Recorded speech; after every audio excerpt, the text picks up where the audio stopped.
everyone. In physics classes, we are doing NCERT exercise of chapter Current Electricity of class 12th.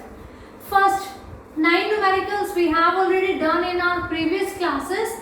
We are doing 10th question of the NCERT exercise. So let's read the statement of question number 10. In a meter bridge, the balance point is found to be at 39.5 centimeter from the left end A. If the unknown resistor X is in the left gap and a known resistor Y of the resistance 12.5 ohm is in the right gap. This is about meter bridge. That's why I have already drawn the diagram of meter bridge. In the meter bridge, two gaps were there. This was our known resistance and this was unknown resistance. Meter bridge was practical application of Wheatstone bridge. With the help of meter bridge, we can find out the value of unknown resistance using this formula. S will be equals to 100 minus L by L into R, where S is unknown resistance in the right gap of meter bridge and R is the known resistance in the left gap of the meter bridge. Here they have given the balancing length at 39.5 centimeter from the left end. This is A and this is B, the wire. If an unknown resistor X is in the left gap, they are given the unknown resistance X in the left gap and a known resistance Y of resistance is equals to 12.5 ohm in the right gap. Means they have interchanged the position of resistors. Normally in the right gap we are taking unknown resistance, but in the numerical, known resistance Y is in the right gap and an unknown resistance X is in the left gap of meter bridge. Determine the resistance of X. Y are the connection between the resistors in a Wheatstone or meter bridge made up of thick copper strips. Determine the balance point of the above bridge if X and Y are interchanged. And what happens if the galvanometer and cell are interchanged? At the balance point of the bridge, would the galvanometer show any current?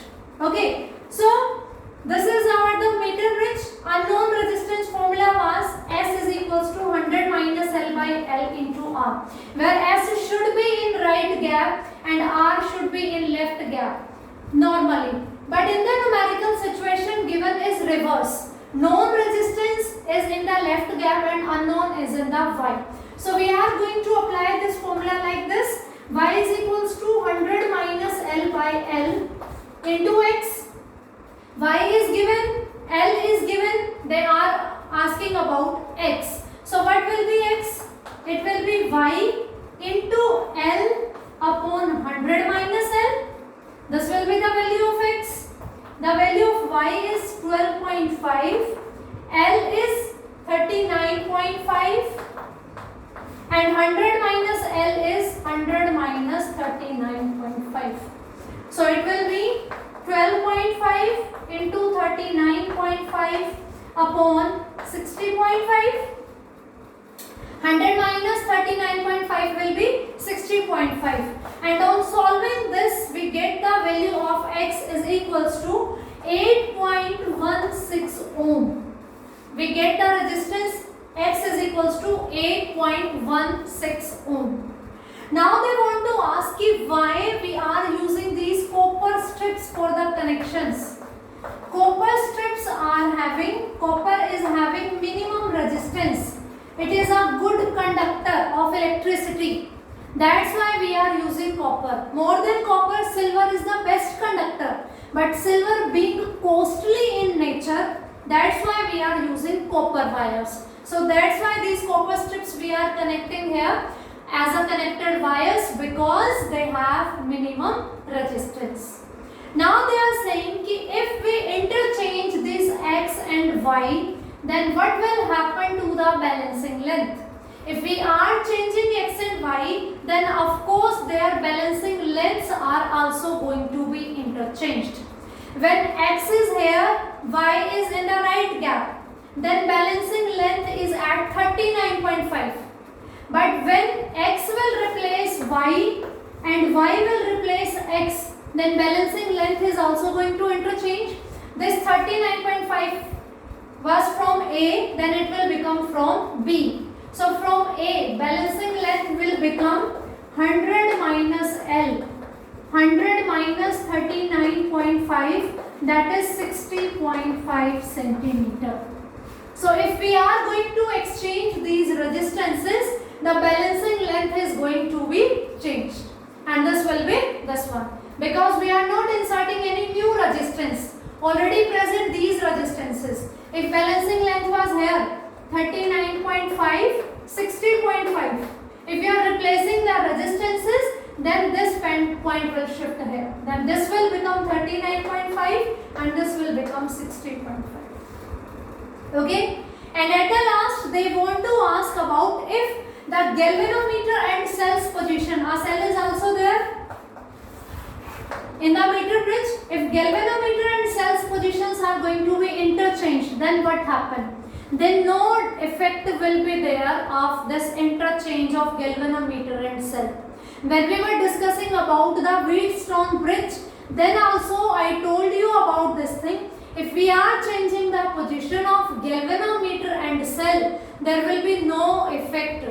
Okay, the procedure, the experiment which were observed earlier, the same you will observe there. If galvanometer is showing no deflection at 39.5, after exchanging the galvanometer and cell also, this will remain same, and hence galvanometer show no deflection. Okay, what was the Wheatstone bridge? It was like this. 4 resistances were there and galvanometer was present there, and here was the cell. Now they are saying to exchange the galvanometer and cell. If you look, it is a shape of quadrilateral.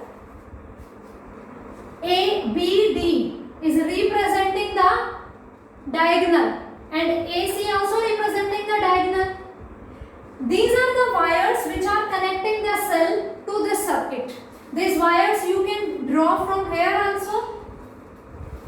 This is showing means no, these wires are touching each other. These are not touching. They are means one over another like this. So A to C, we have connected it by a cell.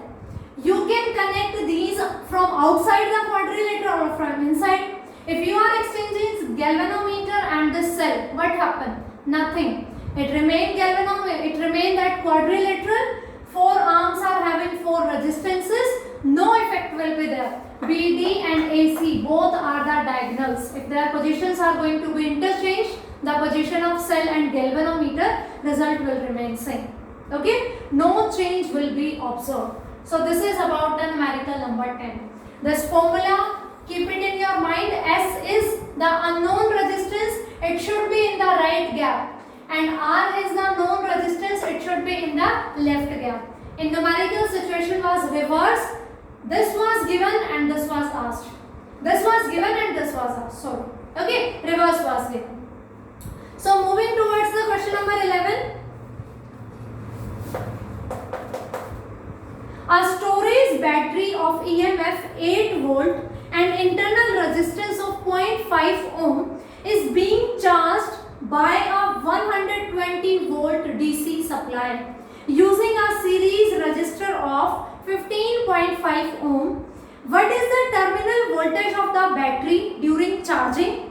What is the purpose of having a series resistor in the charging circuit? Here we have a cell or a battery of 8 volt is given. Okay, and its internal resistance is 0.5 ohm. It is connected to our external resistance whose value is 15.5 ohm, and it is connected to a battery of 120 volt for charging. Then what will be the terminal potential difference? Okay, we know we have discussed these two definitions, terminal potential difference and EMF. They both are representing the terminal potential difference of a cell or of a battery. But this is in a open circuit and this is in a closed circuit. Means no current is flowing and when current is flowing.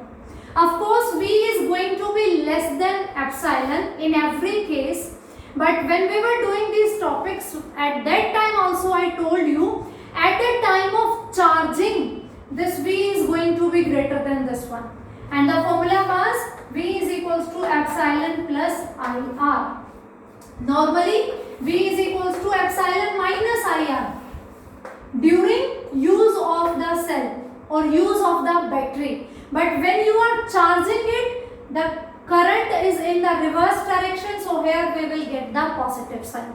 So in the question they are asking about the terminal potential difference of this battery or this cell, whose EMF is given 8 plus I and internal resistance is given 0.5. They are asking about V during charging, that's why positive sign will be here. Okay, but we do not have the value of current. So we have to find out the value of current. Now this is the diagram. This is our cell or a battery which we are using, whose terminal potential difference we are supposed to find out. And this is the main source which we are using as a charger. It is a supply. Okay. Now look. Due to this cell, the direction of current will be positive to negative. And due to this one, the direction of current should be this one. So this is going to be a confusion, like which will be the direction of current. According to this one, the direction of current should be this one. According to this, the direction of current should be this one. Now what happened? Who is going to be dominant? Of course, this one is going to be dominant because its energy, its terminal potential difference is of 8 volt and it is having 120 volt. Of course, this is bigger than that one. Its energy is much more than this one. So it will dominate. Current will flow due to this one. So we are talking about effective EMF. Who is responsible for the current flow? Current will flow due to this one, not due to this one, because its energy, its potential is of 8 volt and it is of 120 volt. So the net EMF, or you can say effective EMF, will be 112 volt, and which is because of this one, our charger battery. This one is getting charged and this one is helping it to get charged. So due to it current is flowing, but not actual 120 because till 8 volt it is means opposing it. Its 112 volt portion is helping us to flow of the current. Now what is the formula for current? I is equals to epsilon dash upon R plus R. External resistance is 15.5, internal resistance is 0.5 and effective EMF because of which current is flowing is 112. So it will be 15.5 plus 0.5. So it will be 112 by 16. 16 sevens are 112, 7 ampere. So I get the value of current, that is 7 ampere. Now I will put here. Okay, so I can get the terminal potential difference. V is equals to epsilon plus IR. V is equals to epsilon is 8. Its terminal potential difference is asked. This battery we are using for charging this one. Okay. So 8 plus current is 7 and 0.5. 8 plus 3.5, V is equals to 11.5 volt.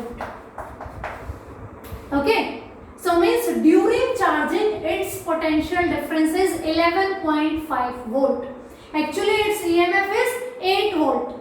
When we are taking current from it, if in replacement of this battery we are having an electric bulb or any conductor here, then its terminal potential difference is going to reduce less than 8. But during charging we are supplying energy to it, that's why its potential difference will be greater than epsilon.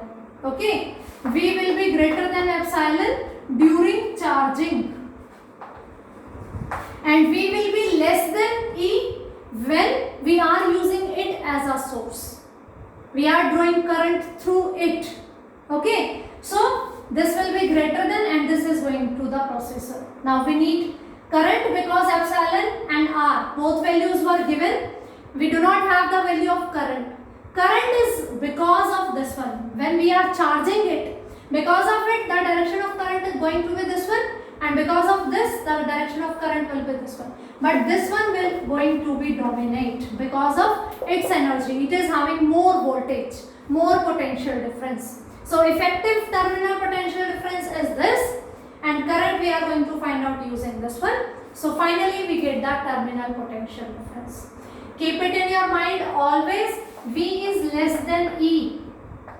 When discharging is here, we are using that cell as a source, and V is greater than E during charging. Here V is equals to epsilon minus IR, here V is equals to epsilon plus IR. When we were doing the theoretical topics, then also I told you about this fact. I hope you are revising the classes properly and you are doing these numericals with me also. Okay? So this is about the question number 10 and 11. In next we will do the next one, numericals. Thank you.